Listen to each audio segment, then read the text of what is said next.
আল্লাহ নবীর দরবারে বসা।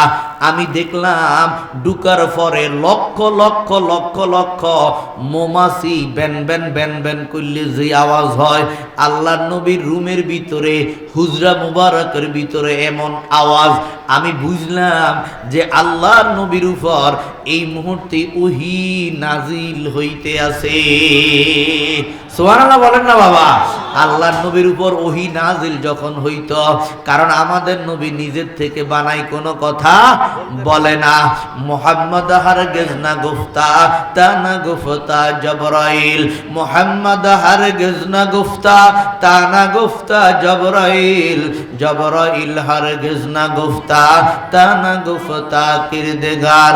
আল্লাহ নিজেই বলে ওয়া মা ইয়ানতিকু আনিল হাওয়া ইন হুয়া ইল্লা ওয়াহাইয়ুহা আল্লামাহু শাদীদুল কুওয়া যু মিররাতিন ফাস্তাওয়া ওয়া হুয়া বিল উফুকিল আ'লা সুম্মা দানা ফাতাদাল্লা ফাকানা কাবা কাউসাইনি আও আদনা।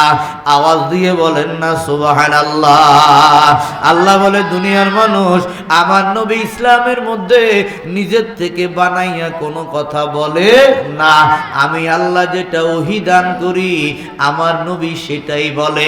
বাবা পৃথিবীর মধ্যে এমন কোন ধর্ম পাইবেন না যাদের সাথে সম্পর্ক আসমানের সাথে। আমি আপনাকে জিজ্ঞেস করতে চাই, এই যে 30 পারা আল্লাহর কোরআন, 114টা বাবা সূরা, 6200 বা 666 আয়াত, এই আয়াতগুলা যে আল্লাহ নাজিল করছে আপনাদের বিশ্বাস আছে না নাই? এই কোরআনের মধ্যে যে কোনো পরিবর্তন হয় নাই, কোনো পরিবর্তন হয় নাই, একটা নক্তাও কেউ পাল্টাইতে পারে নাই, একটা যে জবর পাল্টাইতে পারে নাই, এমন বিশ্বাস কার কার আছে? একটু আল্লাহরে হাত তুলে দেখান।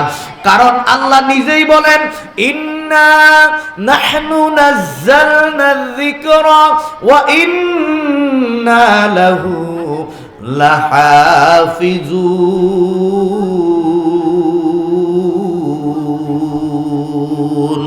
আল্লাহ বলে এই কোরআন আমি নাজিল করেছি, এই কোরআনের হেফাজতের জিম্মাদার আমি। ও মুসলমান বাবারা, তাওরাতের ব্যাপারে আল্লাহ হেফাজত